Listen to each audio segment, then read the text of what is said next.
Dear student, आज की class में हम गॉस के प्रमेय का अनुप्रयोग पढ़ेंगे।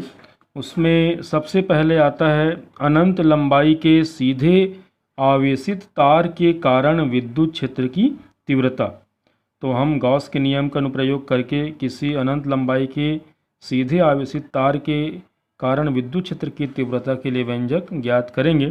तो मान लीजिए एक अनंत लंबाई की सीधी आवेशित तार L है, जिसके प्रति एकांक लंबाई पर आवेश का मान लेम्डा है, और इस तार से r दूरी पर एक बिंदु P है जिस पर हमको विद्युत क्षेत्र की तीव्रता ज्ञात करनी है। चूँकि गॉस का जो प्रमेय है वो बंद पृष्ठ के लिए लागू होता है, तो हम यहाँ पर इस तार को किसी बेलन कक्ष मानकर r त्रिज्या और L लंबाई के एक बेलन की रचना करते हैं। तब इस बेलन में 3 पृष्ठ होंगे, एक ऊपरी सिरा वृत्तीय सिरा, नीचे में एक वृत्तीय सिरा, और तीसरा है बेलन का वक्र पृष्ठ। इसको हम S1, S2 और S3 से नामकरण करते हैं। अब हमको करना क्या है, हमको इस बेलन के वक्र पृष्ठ से, इसी को हम बंद पृष्ठ को गासी पृष्ठ भी कहते हैं, हमको इस गासी पृष्ठ से गुजरने वाले फ्लक्स का मान ज्ञात करना है। तो इसके लिए हम क्या करेंगे, हम इन तीनों पृष्ठों से गुजरने वाले फ्लक्स का मान याद करेंगे और उन तीनों फ्लक्स को जोड़ देंगे, तब निकल जाएगा इस गासी पृष्ठ से गुजरने वाला विद्युत फ्लक्स। तो यहाँ पर हम सममिति से देखते हैं कि विद्युत क्षेत्र की जो दिशा है वो इस गासी पृष्ठ के वक्र पृष्ठ के लंबवत है। तो वक्र पृष्ठ के यदि लंबवत है, इसका मतलब वृत्तीय सिरों के क्या हो जाएगा, समांतर हो जाएगा। विद्युत क्षेत्र की जो दिशा है वो वृत्तीय जो क्षेत्रफल है या वृत्तीय सिरे हैं उनके समांतर हो जाएगा और वक्र पृष्ठ के यहाँ पर लंबवत हैं। और इसके पहले हम नियम जानते हैं कि यदि विद्युत क्षेत्र की दिशा किसी पृष्ठ के समांतर है तो उस पृष्ठ से गुजरने वाले फ्लक्स का मान 0 होगा, और यदि विद्युत क्षेत्र की दिशा किसी पृष्ठ के लंबवत है तो उस पृष्ठ से गुजरने वाले फ्लक्स का मान अधिकतम होगा। तो यहाँ पर चूंकि S1 और S2 पृष्ठ के विद्युत क्षेत्र की दिशा समांतर है, इसलिए S1 और S3 जो वृत्तीय सिरे हैं या वृत्तीय पृष्ठ हैं उससे गुजरने वाले फ्लक्स का मान 0 हो जाएगा। अब हमको केवल वक्र पृष्ठ S2 से गुजरने वाले फ्लक्स का मान ज्ञात करना है। तो इस वक्र पृष्ठ से गुजरने वाले फ्लक्स का मान ज्ञात करने के लिए क्या करते हैं, हम इस वक्र पृष्ठ पर एक बिंदु P लेते हैं और इस बिंदु P को होता हुआ एक छोटा सा पृष्ठ लेते हैं DS, और इस पृष्ठ के क्षेत्रफल की दिशा मतलब DS की दिशा वक्र पृष्ठ के लंबवत बाहर की ओर होगी, और बिंदु P पर विद्युत क्षेत्र की दिशा भी पृष्ठ के लंबवत बाहर की ओर है, मतलब बिंदु P पर E और DS के बीच का कोण 0 है। तो इसको हमको आगे उपयोग में लाना है। तो चलिए आगे देखते हैं। तो इसको मैंने लिख दिया है कि पृष्ठ S1 और पृष्ठ S3 वृत्तीय सिरों से गुजरने वाला फ्लक्स का मान हो जाएगा 0। तब वक्र पृष्ठ S2 से गुजरने वाला विद्युत flux integration of E dot ds, इसको हम लिख सकते हैं E ds cos थीटा होता है, लेकिन यहाँ पर E और ds के बीच का कोण 0 है तो ये हो जाएगा cos 0, और cos 0 का मान हो जाएगा 1। तो बचा केवल क्या, integration of E dot ds। और चूँकि किसी उस बेलन के वक्र पृष्ठ के प्रत्येक बिंदु पर विद्युत क्षेत्र की जो तीव्रता है वो सब जगह एक समान रहेगा, इसलिए E को हम कांस्टेंट मान करके समाकलन से बाहर कर देंगे। तो यहाँ पर क्या हो जाएगा, समाकलन से E बाहर निकल गया और समाकलन के अंदर केवल बचेगा ds। अब देखिए ds क्या है, बेलन के वक्र पृष्ठ का एक छोटा सा हिस्सा है ये। अब यदि इस ds का समाकलन कर देंगे तो निकलेगा क्या, बेलन का वक्र पृष्ठ, और यदि बेलन की लंबाई r है और बेलन की लंबाई L है और बेलन की त्रिज्या r है, तो हमको मालूम है बेलन का वक्र पृष्ठ बराबर होता है 2πrl। तो यहाँ पर इंटीग्रेशन ऑफ ds के जगह क्या लिख देंगे, 2πrl बेलन का वक्र पृष्ठ। अतः बेलनाकार गासी पृष्ठ से गुजरने वाला संपूर्ण विद्युत फ्लक्स का मान कितना हो जाएगा, phi E is equal to पहले वृत्तीय सिरे से गुजरने वाला फ्लक्स 0 प्लस वक्र पृष्ठ से गुजरने वाला फ्लक्स प्लस दूसरे वृत्तीय सिरे से गुजरने वाला फ्लक्स 0। तो इन तीनों का योगफल आ जाएगा E इंटू 2πrl। तो ये कहलाएगा समीकरण, इसको हम एक समीकरण 1 दे देते हैं, और ये कहलाएगा गासी पृष्ठ से गुजरने वाला विद्युत फ्लक्स। किंतु हमको यहाँ पर गास के नियम का अनुप्रयोग करना है, और गास के नियम से क्या होता है, यदि उस बंद पृष्ठ के अंदर उपस्थित कुल आवेश Q है तो उस पृष्ठ के गुजरने वाले फ्लक्स फाई ई का मान होता है Q/ε0। इसको हम दे देते हैं समीकरण 2। ये भी उस गासी पृष्ठ से गुजरने वाला फ्लक्स है, और ये भी उस गासी पृष्ठ से गुजरने वाला फ्लक्स है। तो समीकरण 1 और 2 आपस में बराबर होंगे, तो दोनों की तुलना करने पर E × 2πRL is equal to हो जाएगा Q/ε0, और 2πRL को यहाँ पर नीचे ले आएंगे तो E इज इक्वल टू हो जाएगा Q/2πRL/ε0। अब हम एक चीज़ यहाँ पर हम मानते हैं कि मान लीजिए हमारे पास में जो अनंत लंबाई का आवेशित तार है, उस तार की प्रति एकांक लंबाई पर आवेश जो है वो लैम्डा है, और इस बेलन की लंबाई को हमने कहा है L। तो एकांक लंबाई पर आवेश है लैम्डा, तो L लंबाई पर आवेश कितना हो जाएगा, लैम्डा इंटू L, और यही लैम्डा इंटू L आवेश जो है वो इस गासी पृष्ठ के अंदर का कुल आवेश कहलाता है। तो इस प्रकार हम देखते हैं कि यदि गासी पृष्ठ के अंदर कुल आवेश Q है तो Q इक्वल टू हो जाएगा लैम्डा इंटू L। Q के मान को इस समीकरण में रख देंगे तो देखिए E is equal to lambda L upon 2πRL/ε0। L और L कट गया तो बचा क्या, E is equal to lambda upon 2πR/ε0। इसको हम दे देते हैं समीकरण 3, और यही समीकरण कहलाता है अनंत लंबाई के सीधे आवेशित तार के कारण किसी बिंदु पर विद्युत क्षेत्र की तीव्रता के लिए व्यंजक। उस तार के लिए लैम्डा का मान हमेशा एक समान रहेगा, 2π तो कांस्टेंट है ही, ε0 कांस्टेंट है, तो r को छोड़ के बाकी सब यहाँ पर कांस्टेंट है, तो उसको हम यदि k मान दें तो समानुपाती के रूप में लिखेंगे तो क्या हो जाएगा, E समानुपाती 1/r, मतलब E का मान r के व्युत्क्रमानुपाती होता है। जैसे जैसे हम उस सीधे चालक से दूरी को बढ़ाते जाएंगे विद्युत क्षेत्र की तीव्रता का मान जो है वो घटते जाएगा। इसको हम एक ग्राफ के माध्यम से भी दर्शा सकते हैं। तो मान लीजिए r को हम x अक्ष में लेते हैं और विद्युत क्षेत्र की तीव्रता को y अक्ष में लेते हैं। तो यहाँ पर देख रहे हैं प्रारंभ में जब r का मान कम रहेगा तो E का मान क्या रहेगा, ज़्यादा, क्योंकि दोनों एक दूसरे के व्युत्क्रमानुपाती है। और जैसे जैसे r का मान बढ़ते जाएगा E जो है घटते घटते घटते घटते कम हो जाएगा। तो इस तरीके से हम E और R के बीच ग्राफ बना सकते हैं।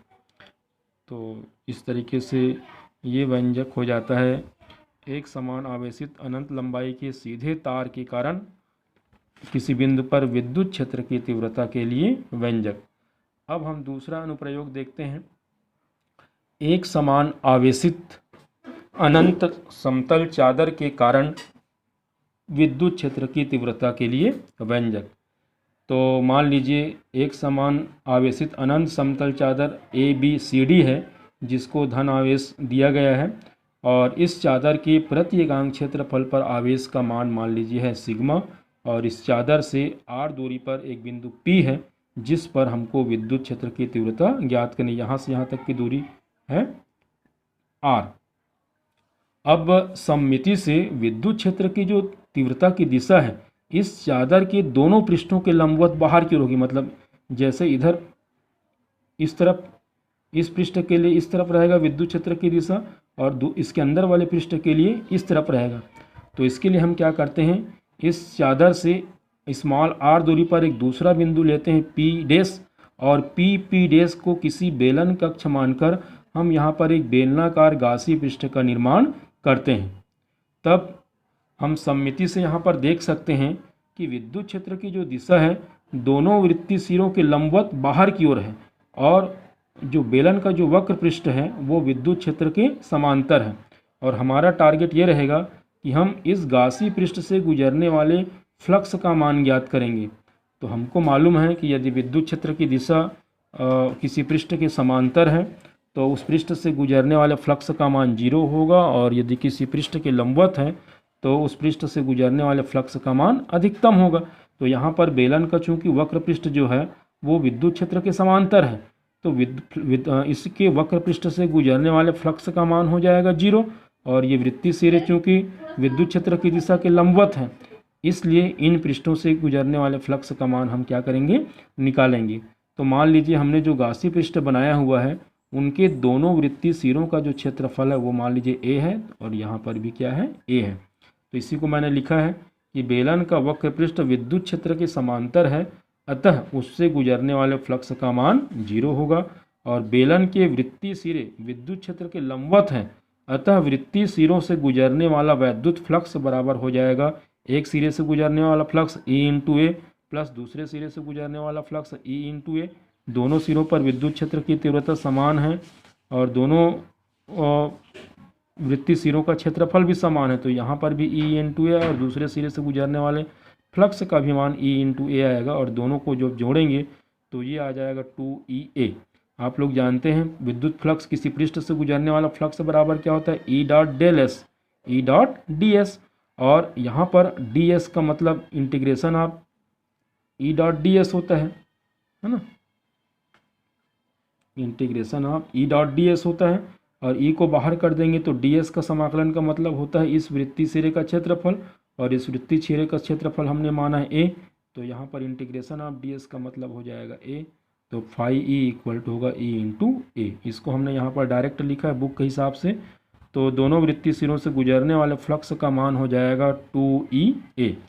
अब इस प्रकार बेलनाकार गासी पृष्ठ से गुजरने वाला संपूर्ण विद्युत फ्लक्स, तो फाई ई है मान लीजिए, तो phi E is equal to हो जाएगा वक्र पृष्ठ से गुजरने वाला फ्लक्स 0 और दोनों वृत्तीय सिरों से गुजरने वाला विद्युत फ्लक्स हो जाएगा 2EA, अर्थात phi E is equal to 2EA। इसको हम दे देते हैं समीकरण 1। अब हमको यहाँ पर गास के नियम का अनुप्रयोग करना है। तो मान लीजिए गासी पृष्ठ के अंदर कुल आवेश Q है, तो उस गासी पृष्ठ के अंदर कुल आवेश यदि Q है तो गॉस के नियम से phi E is equal to हो जाएगा Q अपॉन एप्सिलॉन 0। और समीकरण 1 और 2 की फिर तुलना कर देंगे तो 2EA इज इक्वल टू हो जाएगा Q अपॉन एप्सिलॉन 0। और यहाँ से E का मान निकालेंगे तो 2A जो है नीचे आ जाएगा, तो E is equal to Q upon 2A epsilon क्या हो जाएगा 0। और एक चीज़ और हम जानते हैं, हम यहाँ पर क्या मान के चले हैं कि इसके प्रत्येकांक क्षेत्रफल पर आवेश जो है वो सिग्मा है।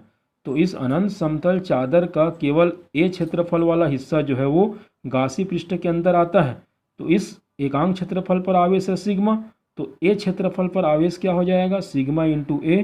तो मान लीजिए गासी पृष्ठ के अंदर हम आवेश को कुल आवेश को Q मानते हैं, तो Q इक्वल टू हो जाएगा सिग्मा इंटू ए।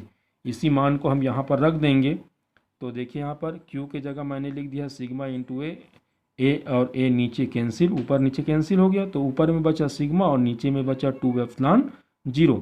तो इस प्रकार विद्युत क्षेत्र की तीव्रता E इज इक्वल टू हो जाएगा सिग्मा बटे 2 एप्सिलॉन 0। यही कहलाता है एक समान आवेशित अनंत समतल चादर के कारण किसी बिंदु पर विद्युत क्षेत्र की तीव्रता के लिए व्यंजक।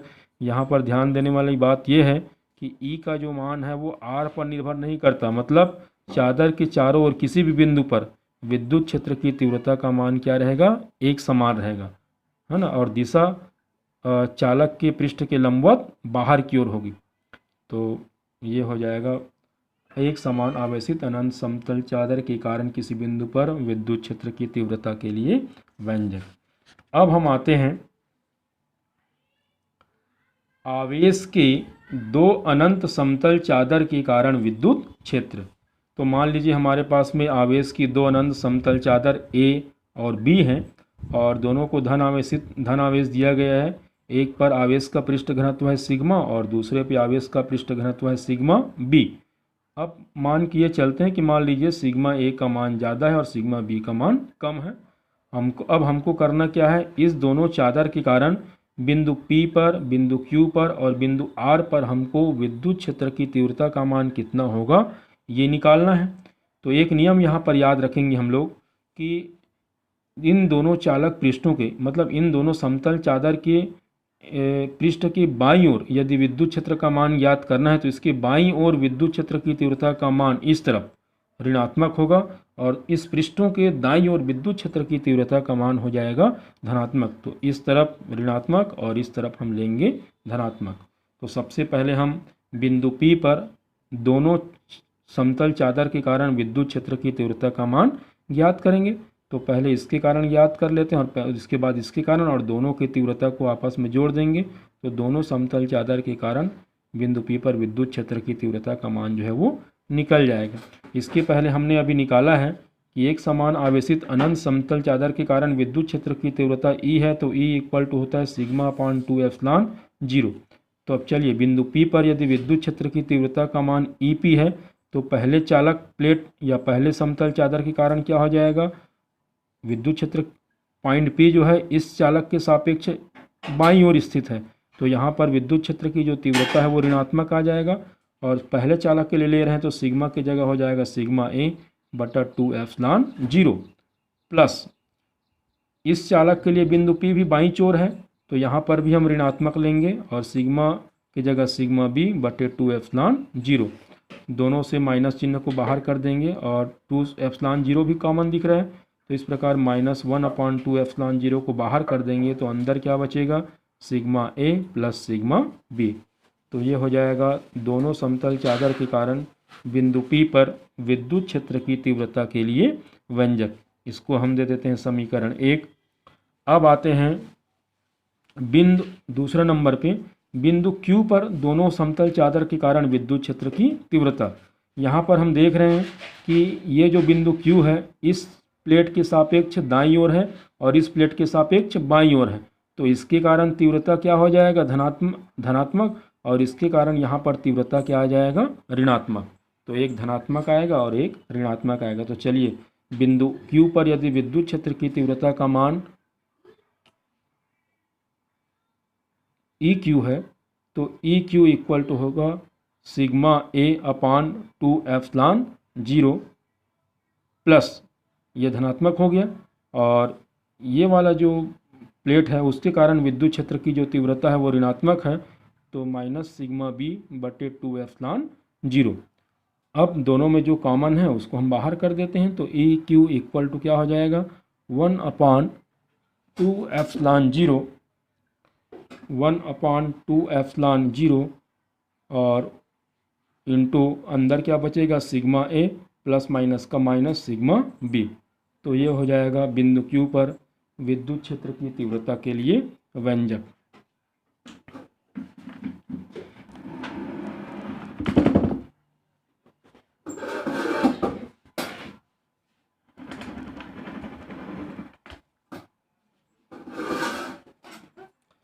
इसी प्रकार बिंदु R पर, अब R जो बिंदु है वो दोनों प्लेट या दोनों समतल चादर के दाईं ओर है, तो इस बिंदु पर दोनों चादर के कारण विद्युत क्षेत्र की तीव्रता का मान धनात्मक आएगा। तो यहाँ पर देखिए ER equal to sigma A बटे 2 एप्सिलॉन 0 प्लस सिग्मा B अपान हो जाएगा 2 एप्सिलॉन 0, जो दोनों में कॉमन है, तो 1 अपान 2 एप्सिलॉन 0 कॉमन है, अंदर बच जाएगा सिग्मा A प्लस ये हो जाएगा सिग्मा B। तो ये समीकरण 1, समीकरण 2 और समीकरण 3 यही कहलाता है दो आवेशित समतल चादर के कारण बिंदु P, बिंदु Q, बिंदु R पर विद्युत क्षेत्र की तीव्रता के लिए व्यंजक। अब हम कुछ विशेष स्थितियां ज्ञात करते हैं।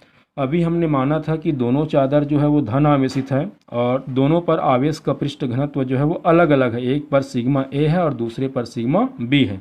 लेकिन मान लीजिए दोनों चादर में पृष्ठ आवेश घनत्व जो है वो बराबर है और किंतु विपरीत है, मतलब एक पर धन आवेश है और दूसरे पर ऋण आवेश। तो मान लीजिए पहला वाला जो प्लेट है या पहले वाला जो चादर है उस पर आवेश का पृष्ठ घनत्व सिग्मा A बराबर सिग्मा है और वो धनात्मक है, और दूसरा जो समतल चादर है उस पर आवेश ऋणात्मक है और सिग्मा B इक्वल टू हो जाएगा माइनस सिग्मा।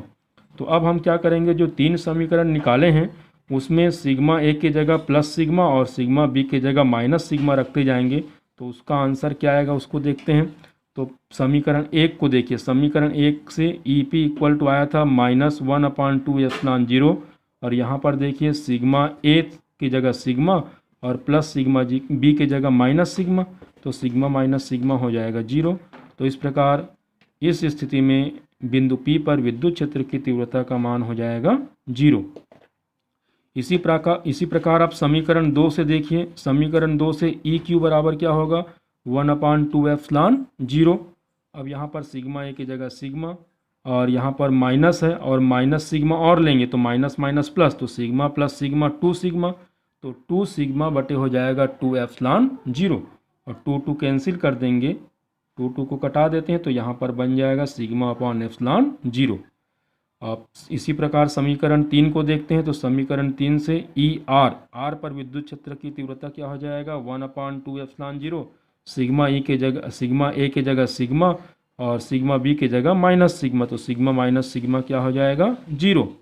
तो इस कंडीशन में कि जब दोनों में आवेश घनत्व समान है और एक में धन आवेश और एक में ऋण आवेश है, इस स्थिति में क्या हो जाएगा, इन बाहरी सिरों पर विद्युत क्षेत्र की तीव्रता का मान हो जाएगा 0, और बीच में इस दोनों प्लेटों के बीच में या दोनों चादर के बीच में विद्युत क्षेत्र की तीव्रता का मान आ जाएगा sigma upon epsilon 0, sigma upon epsilon 0। Condition 2, दूसरा स्थिति और देखते हैं। अब हम ये मानते हैं कि मान लीजिए दोनों में आवेश घनत्व समान है, लेकिन आवेश भी समान है, मतलब दोनों में या तो धन आवेश है या दोनों में ऋण आवेश है, तो हम ये मान के चलते हैं मान लीजिए दोनों में धन आवेश है, तो समीकरण 1 से देखिए 1/2 एप्सिलॉन 0, एक को ले लेते हैं प्लस और दूसरे को भी ले लेते हैं प्लस, तो सिग्मा प्लस सिग्मा हो गया 2 सिग्मा, 2 कैंसिल हो जाएगा तो यहाँ पर बचेगा माइनस सिग्मा अपॉन एप्सिलॉन 0। उसी प्रकार समीकरण 2 से ई क्यू का मान निकालेंगे तो 1/2 एप्सिलॉन 0, यहाँ पर सिग्मा ए की जगह सिग्मा हो जाएगा, सिग्मा बी की जगह सिग्मा हो जाएगा, तो सिग्मा माइनस सिग्मा हो गया 0। तो इस स्थिति में दोनों चादर के बीच में विद्युत क्षेत्र की तीव्रता का मान क्या आ जाएगा 0। इसी प्रकार समीकरण 3 से ई आर का मान निकालेंगे तो 1/2 एप्सिलॉन 0, सिग्मा ए की जगह हो जाएगा सिग्मा और प्लस सिग्मा बी की जगह हो जाएगा सिग्मा, तो सिग्मा और सिग्मा 2 सिग्मा, तो यहाँ पर भी आ जाएगा सिग्मा अपॉन एप्सिलॉन 0। तो ये इस कंडीशन में पहले वाले कंडीशन के जस्ट विपरीत है। पहले वाले में क्या होता था, अंतिम छोर पर विद्युत क्षेत्र की तीव्रता का मान 0 और बीच में आता था सिग्मा अपॉन एप्सिलॉन 0। यहाँ पर अंतिम छोर पर जो विद्युत क्षेत्र की तीव्रता का मान है वो आता है सिग्मा अपॉन एप्सिलॉन 0 और बीच में आता है विद्युत क्षेत्र की तीव्रता का मान 0। तो ये कहलाता है एक समान आवेशित अनंत समतल चादर के कारण विद्युत क्षेत्र की तीव्रता के लिए व्यंजक। ये जो नियम है वो जब हम संधारित्र का सिद्धांत पढ़ेंगे और समांतर प्लेट संधारित्र के लिए जब व्यंजक निकालेंगे तब काम आएगा वहाँ पर, तो इसको अच्छे से याद रखना है। और एक अंतिम और देखते हैं, एक समान आवेशित पतले गोली खोल के कारण विद्युत क्षेत्र की तीव्रता के लिए व्यंजक ज्ञात करना। तो इसके लिए हम क्या करते हैं कि मान लीजिए हमारे पास में एक आर त्रिज्या का एक गोला है जिसका केंद्र है O, और जब इनको प्लस Q आवेश दिया जाता है तो ये आवेश इनके बाह्य पृष्ठ पर समान रूप से फैल जाता है। इस खोखले गोले के अंदर आवेश का मान जो है वो Q का मान रहता है 0। अब हमको इस गोली खोल के केंद्र से स्मॉल r दूरी पर एक बिंदु P है, उस पर विद्युत क्षेत्र की तीव्रता ज्ञात करनी है। तो जब यहाँ पर हम 3 स्थितियों में विद्युत क्षेत्र की तीव्रता को ज्ञात कर सकते हैं। यदि बिंदु P इस गोली पृष्ठ के बाहर हो, दूसरा बिंदु P गोले के पृष्ठ पर हो और तीसरा बिंदु P जो है गोले के अंदर हो। तो सबसे पहले हम देखते हैं जब बिंदु P खोल के बाहर स्थित है उस स्थिति में विद्युत क्षेत्र की तीव्रता के लिए व्यंजक। तो चलिए हमने माना है कि मान लीजिए गोले के केंद्र O से स्मॉल r दूरी पर गोले के बाहर एक बिंदु P है, तो चूंकि गॉस के नियम का अनुप्रयोग करना है और गॉस का जो नियम है वो बंद पृष्ठ के लिए लागू होता है, तो हम O को केंद्र मानकर और स्मॉल r त्रिज्या का एक बंद पृष्ठ या गोले का निर्माण करते हैं यहाँ पर। तब ये जो बंद पृष्ठ या गोला है वो गासी पृष्ठ की भांति काम करेगा और सममिति से विद्युत क्षेत्र की दिशा इस गोली पृष्ठ के लंबवत बाहर की ओर होगी, है ना। अब हमारा पहला टारगेट ये रहेगा इस बंद पृष्ठ से गुजरने वाले विद्युत फ्लक्स का मान ज्ञात करना। तो इसको ज्ञात करने के लिए हम बिंदु P से होता हुआ एक छोटा सा पृष्ठ लेते हैं ds, जिसकी दिशा भी गोली पृष्ठ के लंबवत बाहर की ओर होगी। तो हम देख सकते हैं बिंदु P पर E की दिशा भी पृष्ठ के लंबवत बाहर की ओर और ds की दिशा भी पृष्ठ के लंबवत बाहर की ओर है, मतलब E और ds के बीच का कोण क्या हो जाएगा 0। अतः गासी पृष्ठ से गुजरने वाला संपूर्ण विद्युत फ्लक्स यदि फाई ई है तो इसका सूत्र होता है integration of E dot D S, और ई डॉट डी एस का मतलब होता है E D S cos theta. अब थीटा का मान मैंने बताया कि ई और डी एस के बीच का कोण कितना है 0, तो कॉस 0 का मान हो जाएगा 1, तो बचा केवल क्या डी एस। और यह एक चीज़ और याद रखना है कि इस पूरे गोले के या इस बंद पृष्ठ पर सब जगह विद्युत क्षेत्र की तीव्रता का मान एक समान रहता है, इसलिए ई को हम कांस्टेंट मान करके समाकलन चिन्ह से बाहर कर देंगे। अब अंदर क्या बचता है डी एस। अब डी एस क्या है, इस बेलन के पृष्ठीय क्षेत्रफल का या इस गोले के संपूर्ण पृष्ठ का एक छोटा सा हिस्सा है, और जब इसका समाकलन जब हम करेंगे तो क्या निकलेगा, इस आर त्रिज्या के गोले का पृष्ठीय क्षेत्रफल। और ये भी हमको मालूम है कि यदि गोले का पृष्ठीय क्षेत्रफल, गोले की त्रिज्या यदि आर है तो उस गोले का पृष्ठीय क्षेत्रफल मतलब integration of D S equal to होता है 4 पाई आर स्क्वेयर। तो हम इंटीग्रेशन ऑफ डी एस की जगह क्या रख सकते हैं 4 पाई आर स्क्वेयर। तो आगे देखिए, तो इस प्रकार phi E is equal to हो जाएगा E into 4 pi R square. इसको हम देके अभी रखते हैं समीकरण 1। अब हमको गॉस के प्रमेय को अनुप्रयोग में लाना है। गॉस के प्रमेय से हम जानते हैं phi E is equal to होता है क्यू अपॉन एप्सिलॉन 0। इसको दे देते हैं समीकरण 2। अब समीकरण 1 और 2 की तुलना करते हैं तो ई इंटू इसके बराबर हो जाएगा ये, तो E into 4 pi R square is equal to Q upon हो जाएगा एप्सिलॉन 0, या 4 पाई आर स्क्वायर को नीचे ले आएंगे तो ई इज इक्वल टू क्या हो जाएगा 1 upon 4 pi epsilon 0 Q upon R square. तो ये कहलाएगा गोले कवच की बाहर आर दूरी पर स्थित किसी बिंदु P पर विद्युत क्षेत्र की तीव्रता के लिए व्यंजक। अब मान लीजिए बिंदु P को गोले के बाहर न रख करके गोले के पृष्ठ पर लाते हैं, है ना। चित्र को देखते हैं। अब यहाँ पर देखिए, इस बिंदु P को अब गोले के पृष्ठ पर लाएंगे, तो गोले के पृष्ठ पर जब लाएंगे तो जो दूरी स्मॉल दूरी जो r है, गोले के केंद्र से जो P की दूरी r है वो किसके बराबर हो जाएगा, गोले की त्रिज्या कैपिटल R के बराबर। तो इस स्थिति में small r is equal to हो जाएगा कैपिटल R। तो यहाँ पर उसी को लेना है हमको। इस स्थिति में क्या हो जाएगा, इस स्थिति में स्मॉल r के बराबर हो जाएगा कैपिटल R। तो समीकरण 3 में स्मॉल r की जगह कैपिटल R रख देंगे, तो यहाँ पर व्यंजक निकल जाएगा E is equal to 1 upon 4 pi epsilon 0 Q upon capital R square. ये कहलाएगा गोले के पृष्ठ पर विद्युत क्षेत्र की तीव्रता के लिए व्यंजक। इसको हम दे देते हैं समीकरण 4। अब तीसरा पॉइंट आता है, जब बिंदु P खोल के अंदर स्थित हो। तो देखिए यहाँ पर मैंने पहले ही बता दिया था कि गोली कवच को जब आवेश दिया जाता है तो वो आवेश इस गोली सतह के पूरे पृष्ठ पर समान रूप से फैला हुआ रहता है, इसके अंदर कोई आवेश नहीं रहता। तो जब बिंदु P को यदि गोली कवच के अंदर ले जाएंगे, गोली कवच के अंदर ले जाएंगे, तो चूंकि इसके अंदर तो आवेश का मान क्या है 0 है, तो हम गॉस के नियम से जानते हैं integration of E dot D S equal to होता है क्यू अपॉन एप्सिलॉन 0। अब क्यू का मान 0 रख देंगे तो 0 बटा एप्सिलॉन 0, मतलब ये क्या हो जाएगा 0। अब इधर देखिए ई डी एस कॉस, ई और डी एस के बीच का कोण हमने मालूम है 0 है, तो कॉस 0 का मान हो गया 1, तो बचा क्या ई डी एस। और ये भी हम मालूम है कि ई का मान पूरे गोली पृष्ठ के लिए एक समान होता है, तो ई को नियतांक मान करके समाकलन से बाहर कर देंगे, तो अंदर क्या बचेगा डी एस। और आर त्रिज्या के गोले का पृष्ठीय क्षेत्रफल होता है 4 पाई आर स्क्वायर, तो ई इंटू हो जाएगा 4 पाई आर स्क्वायर, और इधर क्या आ रहा है 0। अब ई 4 पाई आर स्क्वायर को कर देंगे 0 बटा 4 पाई आर, ये नीचे आ जाएगा, तो 0 बटे 4 पाई आर स्क्वायर का मतलब क्या हो गया 0। तो इस प्रकार E इज इक्वल टू आ जाता है 0। तो हम कह सकते हैं कि किसी गोली कवच या गोली खोल के अंदर किसी भी बिंदु पर विद्युत क्षेत्र की तीव्रता का मान हो जाता है 0, और उसका कारण यह है कि गोली कवच के अंदर कोई आवेश नहीं होता है। तो इस प्रकार हम गॉस के चारों अनुप्रयोग को हमने बारी बारी से देखा है, और परीक्षा के दृष्टिकोण से ये बहुत महत्वपूर्ण है।